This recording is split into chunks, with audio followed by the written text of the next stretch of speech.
Hello, and welcome to the eLearning and Instructional Design for Beginners podcast, where new and aspiring instructional designers start, grow, and advance their careers in instructional design and online learning development. I'm your host, Crystal Harper. I'm a former school teacher who transitioned to instructional design, all while working full-time as a single mom. Would you like to become a successful instructional designer without the burden of earning another degree? Well, then let's get started. After you feel confident in your designed assessments, you'll then be ready for developing an instructional strategy. Instruction is defined as deliberate arrangement of events to facilitate a learner's acquisition of some goal, by Marcy Driscoll. The problem is that in many current forms of instruction, the deliberate arrangement of events is often based on the instructional designer's past experiences, opinions, fads, and/or political agendas. Take a moment to reflect on the training and coursework that you've taken over the years.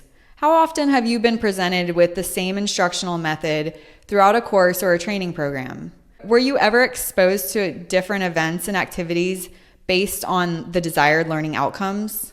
Although you, the instructional designer, are exposed to the proper format of designing an online course, this type of knowledge often flies out the window when you start working on a design project with a tight deadline. You're on survival mode, and with little time, training, or incentives, you typically revert to what you know best. Training materials often fail to take into account what we know about instruction and learning. One of the basic principles of instructional design is that instruction should be designed based on a combination of experience, theory, and research. This is the time where you're going to establish the instructional strategies and events, select a strategy that is appropriate for meeting your instructional goals, and apply the strategy to continue designing your course. When creating e-learning courses, it can often be difficult selecting activities that fit students' realistic needs. Scenario-based learning is an excellent instructional strategy that can help improve learner engagement, immersing the learners in real-life or situational experiences.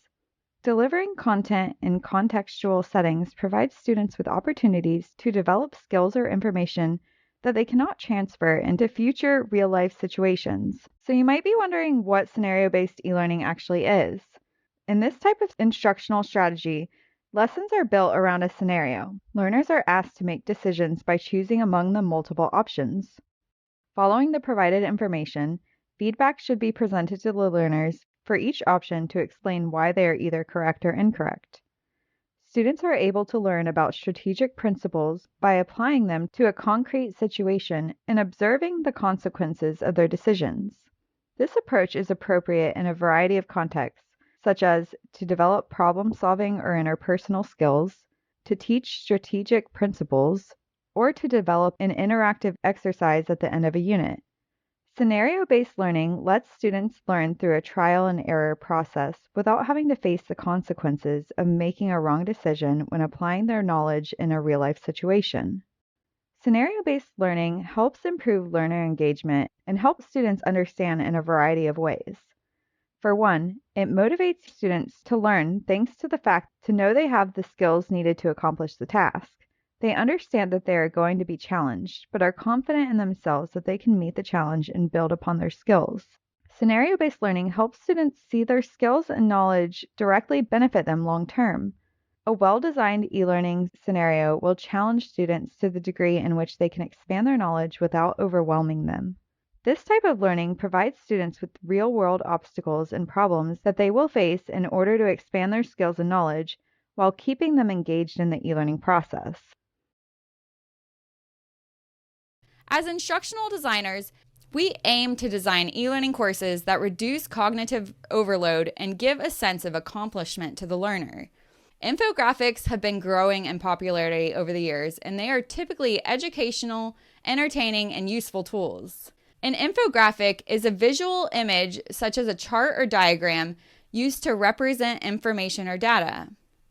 Their purpose is to collect and organize data, creating an easy-to-understand visual. The visuals within an infographic are chosen thoughtfully and systematically to tell a specific story.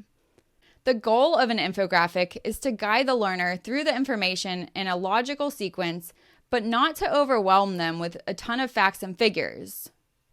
Infographics present well-chunked content with relevant graphics to help learners understand the content in less time and retain for a longer duration. Learners scan the infographics and interpret the meaning well, especially the complex data when compared to other visuals. In e-learning, an infographic has a major role to play.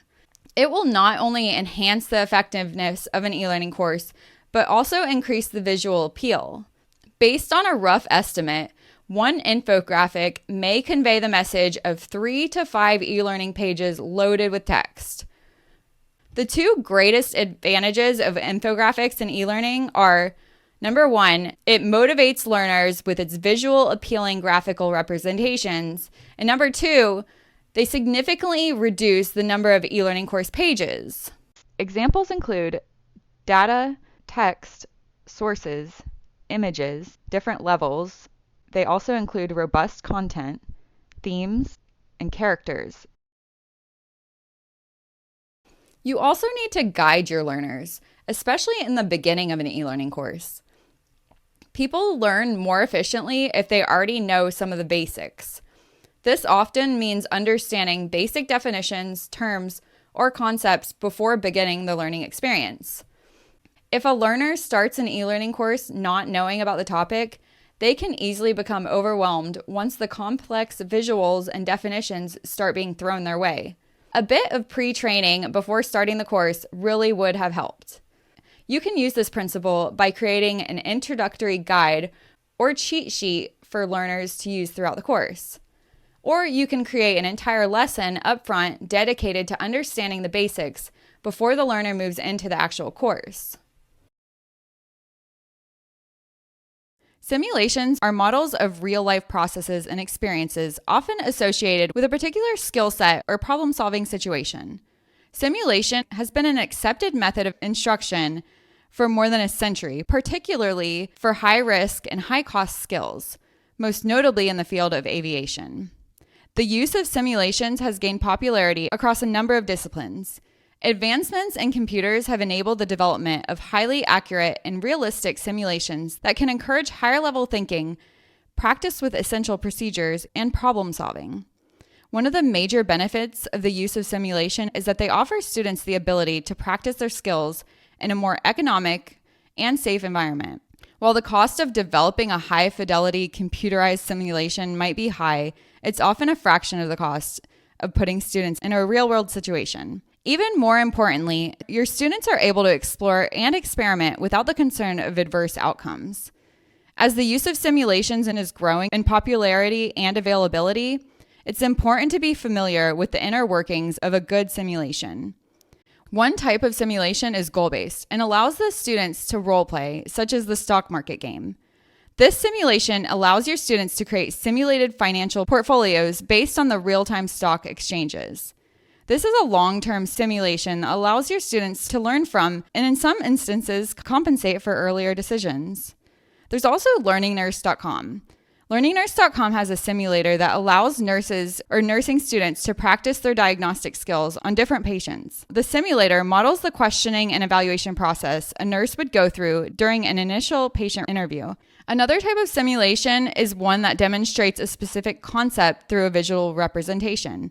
The PHET Interaction Simulation Database is maintained by the University of Colorado, and it includes a collection of simulations for demonstrating scientific concepts and theory. Storytelling is one of the most effective ways to convey content in e-learning by getting the learners to care more deeply about the information. The technique makes the content more relatable, helping you establish a genuine connection while increasing engagement and comprehension. The use of storytelling helps motivate and create connections with disconnected learners in online courses. Storytelling is one of the oldest and most elemental forms of knowing. The use of storytelling for knowing has shifted over the last 3 centuries during what is known as the modern period due to a push toward scientific inquiry. Many attribute this change to the advent of Gutenberg's printing press, when storytelling, especially oral story, became considered an inferior or backward kind of thinking and a primitive form of entertainment fit only for children and the uneducated. Initiated, perhaps by early successes in psychotherapy and aided by the advent of newer digital media technologies, we have entered a postmodern era where story is elevating itself from an art form into a radical change agent transforming imagination into action. In e-learning, storytelling is enjoying a revival because it relates so well to constructivist ideas about teaching and learning. Stories have been used for centuries to pass on knowledge from generation to generation. They are at the very core of human existence, and they tend to follow recognizable patterns. We may take the concept of story for granted because we have become accustomed to encountering stories on a daily basis in many different aspects of our lives. You may recognize a great story when you hear one, but perhaps you are not sure as to what makes it great or even what makes it a story. Further, you may not know where to begin when it comes to creating a story or teaching your students how to create stories. In order for story to become the vehicle, we must have a solid understanding of the building blocks of storytelling. Think about your favorite movie, television show, or novel. Did the main character in that story follow the hero's journey or a similar path? Compare the hero's journey to the diagrams of Freytag's pyramid and the three-act structure shown here. Do you see how Freytag's pyramid, the three-act structure, and Campbell's monomyth all follow a similar pattern? What does this suggest about narrative story structure and about our inherent affinity towards story? We are predisposed to respond to story, which is part of the reason story makes an excellent vessel for teaching and learning. Case studies and examples help online learners relate to the subject matter and see how it ties into real-world situations. They are also good for teaching more complex knowledge and experiences. They are necessary to ensure that learners are able to make sense of illustrated concepts. Case studies contain features such as facts, statistics, and first-person accounts that are supported by reliable sources. They are hypothetical situations that are based in reality. E-learning case studies drive the point home so that online learners connect with the content on a personal level. However, it is important to ensure that you add interactive elements to your e-learning case studies in order to boost active participation. Examples can be used both deductively and inductively. Deductive examples illustrate a concept or show the steps of a procedure that was previously introduced, whereas inductive examples stimulate thinking and reflection prior to providing definitions and principles. Examples are important because they help bridge the gap between theory and practice. Examples can be given on how to accomplish a task, along with an explanation of the underlying principle, followed by questions about the examples to stimulate the learner's reflection and prepare them for assessment.